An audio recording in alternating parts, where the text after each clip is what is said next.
Singleness versus marriage. How do you know what God is calling you to? So here's the big question. Let me ask you, how do you know if God is calling you to marriage or singleness?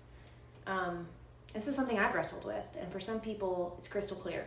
They've always known they want to stay single, or you've always known you wanted to have marriage and a family and a spouse. For others, the thought of raising kids or like committing to one person for life is very intimidating, maybe even unappealing, or maybe you have just no sexual drive, and there are some people who just don't know yet. So if you're wrestling with that, how do you figure it out? Are you called to marriage? Are you called to singleness? Let's break it down biblically, straight from the Bible. Singleness versus marriage. How do you know what God is calling you to? Specifically you. Now, there are so many interesting things about this topic.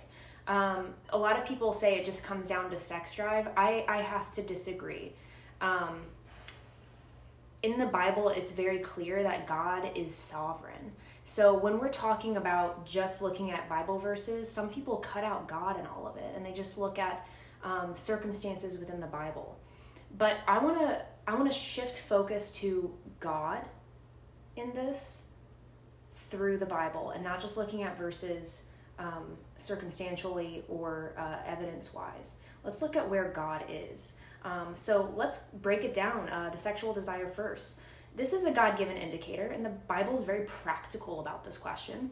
In 1 Corinthians 7:9, Paul says, "But if they cannot control themselves, they should marry. For it is better to marry than to burn with passion." Now, this is very true. But Paul isn't saying if you ever struggle with lust, get married. And that's where people get it wrong. He's saying that sexual desire is one of the strongest indicators that marriage is for you.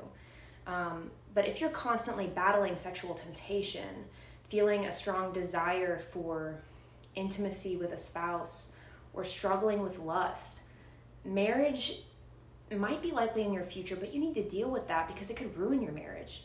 If you genuinely don't have them a sexual desire, if it's a struggle, if it's something you can live without, if it's not a struggle and you can live without it, that could be a sign that God is calling you to a life of singleness, maybe in the worldly term, asexual. But let's be clear, singleness is not second best. Now, singleness as a calling. Jesus himself said that in Matthew 19:12, there are eunuchs who have made themselves eunuchs for the sake of the kingdom of heaven. Now, if God's calling you to this, I've even thought about becoming a nun too. Let the one who is able to receive this, receive it. That's what he says. So, translation, some people choose singleness for the sake of the gospel, and that's an option. Paul also talks about this in 1 Corinthians 7:32 through 35, where he explains that unmarried people can focus more fully on serving God. Paul actually says in 1 Corinthians 7:8 that it is better to remain single than to marry.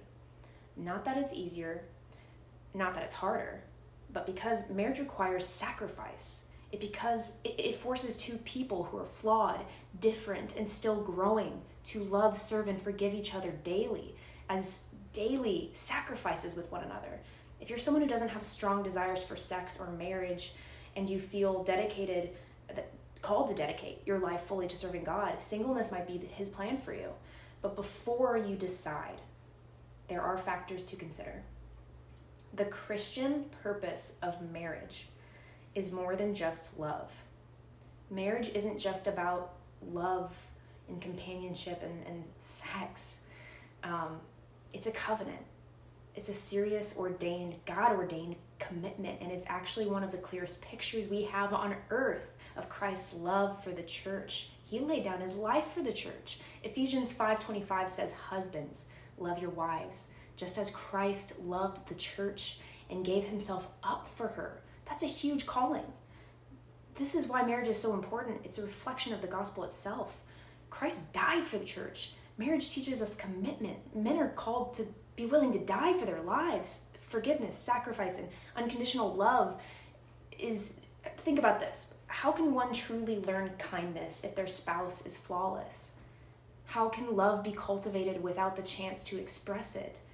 How can you How can forgiveness be understood if your partner never gives you a reason to forgive? Marriage is a call to very deep sanctification. Marriage is one of the primary ways God grows us spiritually.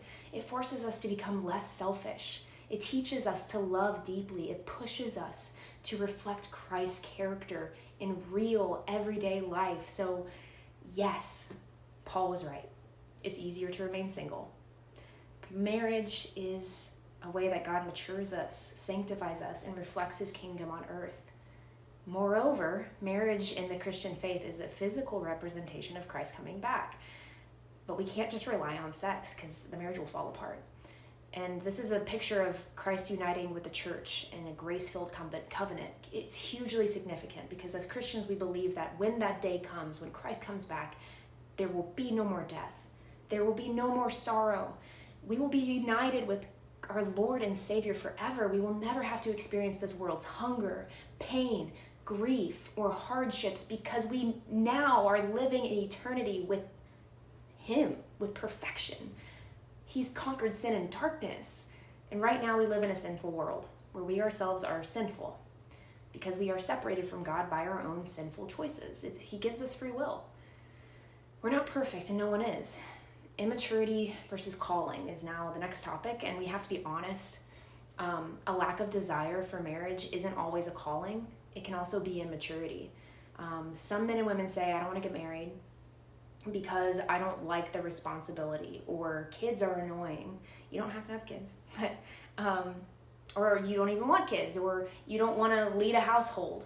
Let's be real now. Those are not signs of a calling to singleness. Those are signs of immaturity that God might be leading you out of.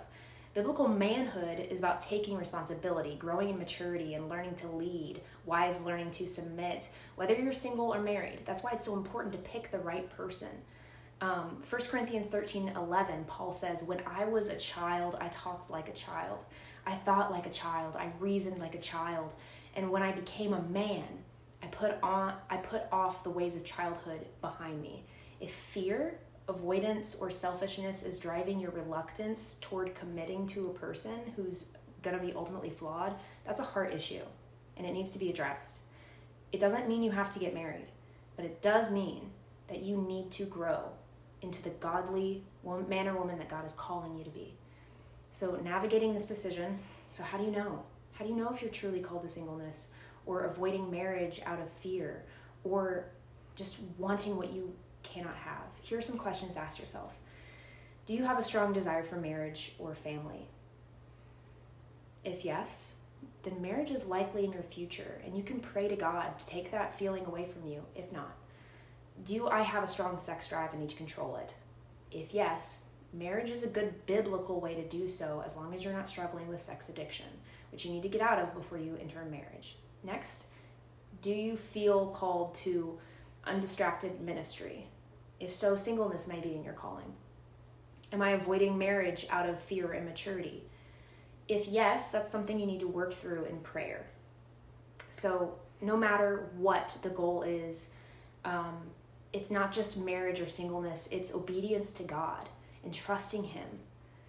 Whether single or married, are you called to serve God with your whole life? When we serve God, he will bring us to the desires of our heart.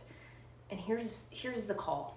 If you're a man struggling with this question, or a woman struggling, focus on growing as a godly man or woman first. Get involved in a local church. Find strong Christian men and learn from them. The beauty of this is that when you focus on Jesus, he will provide the rest. You don't have to look too hard. Take responsibility for your own life.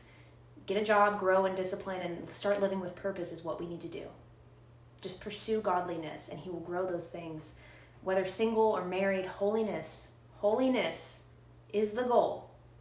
Matthew 6:33 reminds us, but seek first the kingdom of God and his righteousness, and all of these things will be added to you.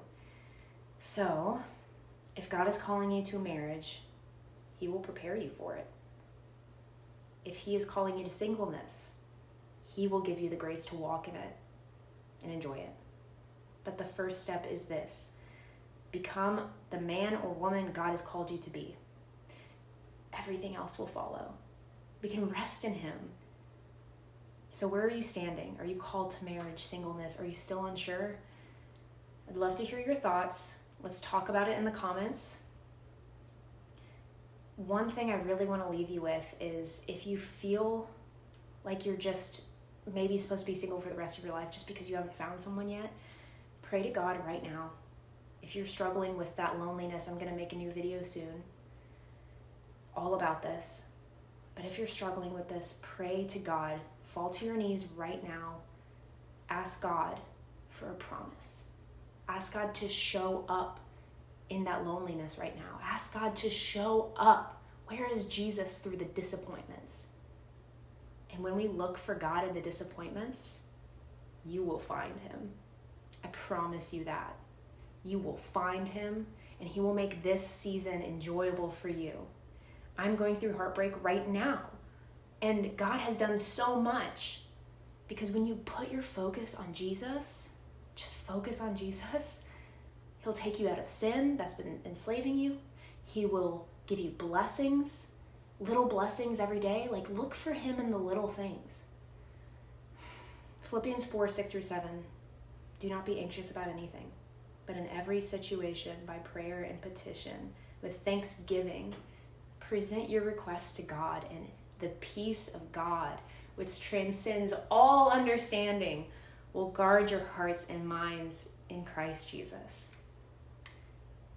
Let's talk about this in the comments. Stay faith-formed, and God bless.